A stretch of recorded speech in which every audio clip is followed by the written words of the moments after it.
Most people treat their aquarium the same in July as they do in March. Same feeding schedule, same lighting hours, same maintenance routine they have had running on autopilot for months. And then they wonder why their fish start gasping at the surface and their glass turns green seemingly overnight in August. July is genuinely different from the rest of the year for your tank. The room is warmer, the days are longer, and your aquarium water is absorbing heat from every direction it possibly can. That combination only builds for a few weeks before it peaks. Once true summer heat sets in, the window to prepare closes and you are reacting instead of preventing. So if your tank has any weak points right now, any equipment you have been meaning to check, any habits you know are not quite right, this is when it actually matters. What you do in the next couple of weeks will either set your aquarium up to coast through summer or guarantee you are dealing with a crisis by mid-August. There are 4 things to take care of. None of them are complicated, but timing matters, and most hobbyists miss it. When water temperature climbs, the instinct for a lot of people is to do nothing differently and just hope the tank handles it. It will not handle it on its own. And understanding why changes how seriously you take the next few weeks. Fish are exothermic, which means their body temperature and every internal process they run is directly controlled by the temperature of the water around them. As water temperature rises, a fish's metabolic rate and activity level increase, which means it needs more oxygen at exactly the moment the water is least able to hold it. The ability of water to hold dissolved oxygen drops as temperature climbs. That creates a genuine double bind for your fish during a heat wave, needing more oxygen while the water is providing less of it. The first visible sign of heat stress is rapid gill movement, or fish gasping at the surface. And by the time you see that, your fish are already struggling. The most reliable fix is also the cheapest one, and it is simply paying attention. Keep a reliable thermometer on your tank and check it daily once temperatures start climbing outside, more often during an actual heat wave. Most tropical freshwater fish thrive between 74 and 80 degrees Fahrenheit, though some species including discus, clown loaches, and certain bettas tolerate the upper 80s comfortably. Common goldfish prefer the cooler end of that range, generally 60 to 70 degrees, and fancy goldfish do best between 68 and 74. Know which range applies to your specific fish before the heat arrives, not after. If your tank's temperature creeps above the comfortable range for your species, you have several genuinely effective tools available. A small fan positioned to blow across the water surface increases evaporation and pulls heat out of the tank through that evaporative cooling effect. The same principle behind sweating. Floating a sealed frozen plastic water bottle in the tank gradually lowers the temperature over time without disturbing water chemistry the way a large emergency water change would. Replace the bottle as it thaws and keep monitoring as you go. Avoid putting loose ice cubes directly into the water, since that creates a rapid, localized temperature shift right where the ice sits, which stresses fish and can shock the beneficial bacteria living nearby far more than a gradual cooling method does. If sudden cooling is genuinely necessary, never drop the temperature by more than about 2 degrees Fahrenheit at a time, and space those reductions out rather than chasing a single large drop in one go. There is a second consequence of summer heat that catches people off guard because it has nothing to do with the fish directly. Water evaporates noticeably faster as temperatures climb, which means your tank's actual water level can drop more over a single hot week than it would across an entire cooler month. Less water volume in the same tank means less total water to absorb heat.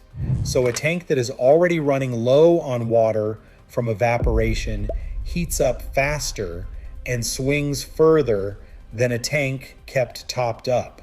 Falling water levels can also reduce your filter's effective flow as the intake sits closer to the surface, which works directly against the increased oxygen and circulation your fish need most during a heat wave. Get into the simple habit of topping off evaporated water regularly through the hottest stretch of summer using dechlorinated water matched reasonably close to the tank's current temperature. If you want content like this, real practical guidance that actually keeps your tank stable and saves you from losing fish, subscribe.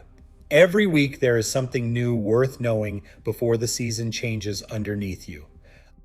A lot of hobbyists either skip thinking about lighting entirely once summer arrives, or they keep running the exact same schedule they set up back in winter when the room was darker and cooler. Both approaches tend to backfire as the season progresses. Longer summer days mean more ambient natural light entering the room your tank sits in, and that light adds to whatever your aquarium light is already producing on its own schedule. The heavy lighting hours that felt appropriate in a dim winter room can quietly become excessive once a window nearby is delivering hours of additional bright daylight directly or indirectly onto the tank.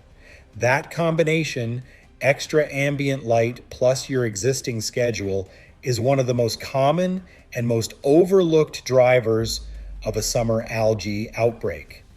Algae growth consistently increases as temperatures and light levels rise together. And once an outbreak gets a foothold during peak summer conditions, it becomes considerably harder to fully reverse than it would have been to prevent in the first place. The fix here is straightforward and costs nothing. Reassess your lighting duration for the season rather than assuming whatever you set months ago is still correct.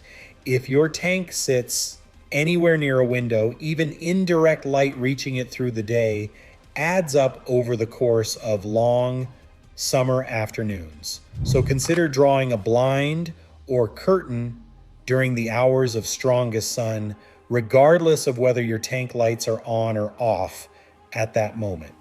Direct sunlight hitting the glass does double duty against you, driving both temperature increases and algae growth simultaneously. So keeping the tank out of any direct sun path is one of the single most effective things you can do heading into peak summer. If your current lighting schedule was set for a darker season, trim it back toward the lower end of what your plants genuinely need rather than the upper end. You do not need to overhaul your entire lighting setup. You need to make sure the schedule you are running still matches the season you are actually in. Daily light feeding without adjusting for temperature is probably the most common summer aquarium mistake there is. People feed exactly the same amount on exactly the same schedule they have used all year. The fish eat eagerly, and it feels like nothing has changed. Underneath the surface, something has changed considerably. As water temperature rises, fish metabolism speeds up, which means they are processing food faster and producing waste faster too. That increased waste output lands directly on top of a biological filter that is also under more strain from the heat, and on top of oxygen levels that are already reduced by warmer water.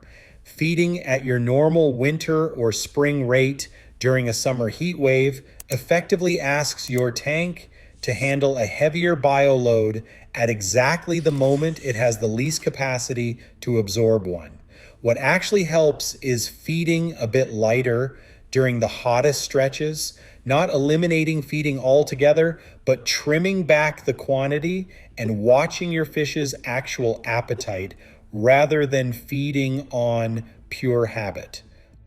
A lighter feeding load during peak heat reduces the ammonia and waste burden hitting your filter at a moment when dissolved oxygen is already working against your biological bacteria colony. This is also not the right window to add new livestock if you can avoid it. Acclimating to a new tank is stressful for any fish under normal conditions. And adding that stress on top of elevated summer temperatures is a combination that increases the odds of losses considerably. If you have new fish you are planning to introduce, holding off until temperatures stabilize into a more moderate range is a reasonable and low-cost precaution. Surface agitation matters more during summer than at any other point in the year. And it is worth checking now rather than discovering a problem mid-heat wave. Good gas exchange happening right at the water surface is what replenishes dissolved oxygen and releases excess carbon dioxide. And that exchange becomes more important precisely when warmer water is naturally holding less oxygen to begin with. Make sure your filter outflow is still creating genuine surface movement rather than just circulating water below the surface line, since a filter that is slowly drifted out of position or had its flow reduced by buildup will not provide the agitation your tank needs most right now. If you keep carbon dioxide injection running for plants, this is also the point in the year to dial it back somewhat or confirm it only runs during lit hours, since carbon dioxide and reduced dissolved oxygen are not a combination your fish need stacked on top of summer heat. July is also the last real opportunity to get ahead of an algae problem before it fully establishes itself for the rest of the summer. Once algae gets a strong foothold during peak heat and peak light, you are not dealing with a light dusting on the glass anymore. You are dealing with a tank-wide outbreak that takes considerably longer to bring back under control. The math on waiting is genuinely bad here. A small amount of algae addressed now with a few minutes of attention prevents a much larger cleanup project in 3 or 4 weeks. If you are seeing the very first signs, a light green tint starting to show on the glass, or a faint coating developing on slower growing plant leaves, address it directly this month rather than waiting to see if it gets worse. Manual removal with a scraper or an algae pad, combined with a slightly reduced lighting schedule as covered earlier, handles most early outbreaks without needing any chemical treatment at all. For tanks that already run a biological cleanup crew, this is also the point in the year to make sure that crew is actually doing its job rather than sitting well-fed and idle. Reduced feeding during summer heat, which you are already doing for the reasons covered earlier, has the added benefit of keeping algae-eating species appropriately motivated to graze rather than relying entirely on prepared food. One thing a lot of hobbyists do not realize is that algae outbreaks rarely appear out of nowhere. They take hold in exactly the conditions building right now: rising temperature, increasing ambient light, and a feeding routine that is not adjusted for the season. Once you have addressed those 3 factors, you have already removed most of what algae needs to establish itself before August arrives. So those are the 4 things. Monitor and manage temperature with a thermometer and gentle cooling tools rather than ignoring it until fish are visibly stressed. Reassess your lighting schedule for the season rather than running on a setting decided back in winter. Feed a little lighter during the hottest stretches instead of your normal year-round amount, and get ahead of algae now while a small intervention is still enough. None of this takes a lot of time. The temperature monitoring habit alone, just checking a thermometer daily instead of assuming everything is fine, will make a noticeable difference by the time real heat arrives. The rest of it adds up to maybe 20 minutes spread across the rest of this month. The tanks that sail through August without a crisis are not the ones that get scrambled attention in August. They are the ones someone paid attention to in July. If this video helped you get ahead of summer before it gets ahead of you, please like it and subscribe.